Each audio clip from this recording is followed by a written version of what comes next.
Hello, Nathan Adams with Red T Homes, coming to you today to bring you the Denver Metro Association of Realtors month-end statistics for the month ending in August.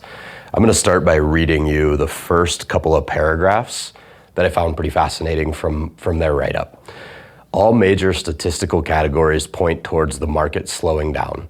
Days in the MLS went up 120% since last year at this time, and the close price to list price ratio dropped below 100% for the first time since July of 2020, down to 99.41%. Meanwhile, the median sales price decreased 2.54% from the previous month. This next part's important.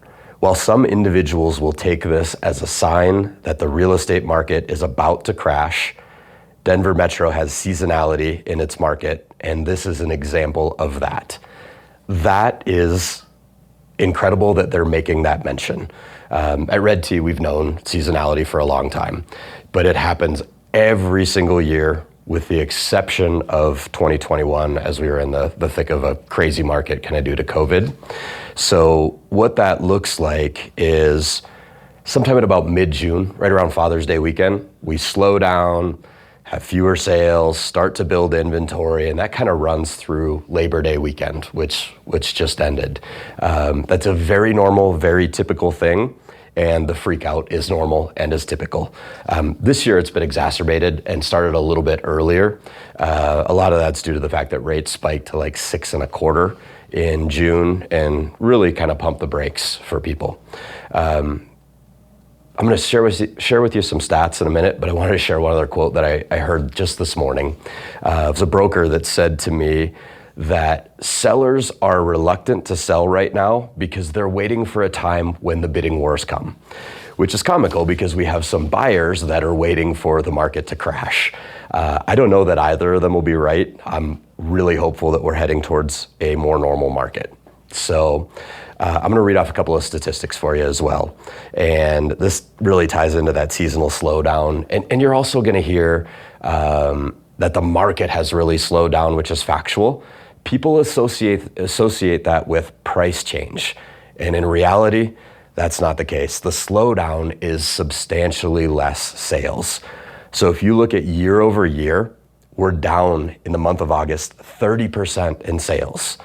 That sounds like a giant number, and it is, but that's not a reduction in price of 30%.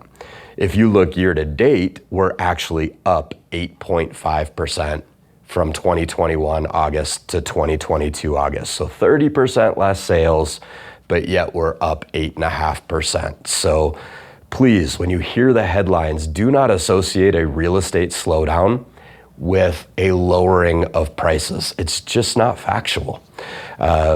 Looking at things, we're at about 1.6 months of inventory right now, and this is typically when we peak. It's end of August, beginning of September where our inventory peaks, and then summer fades and we see some activity come back. Plus people pull their property off at the end of the summer. They think summer's the time that the property has to sell, when in reality we actually pick back up in September.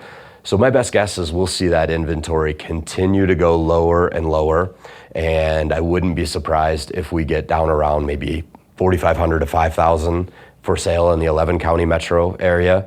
If we're looking at Denver County specifically, I could see us dropping under 1,000 again by the time we get to the end of the year, which is just crazy, crazy low numbers.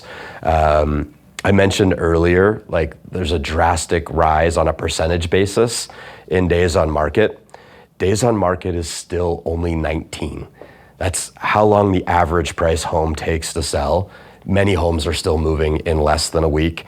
And the strategy still exists to list on a Tuesday or Wednesday, take offers through the weekend. There's still bidding wars. It's not as common as it was in the first half of the year, but it's still happening. If you're enjoying this content, please like and subscribe to our YouTube channel.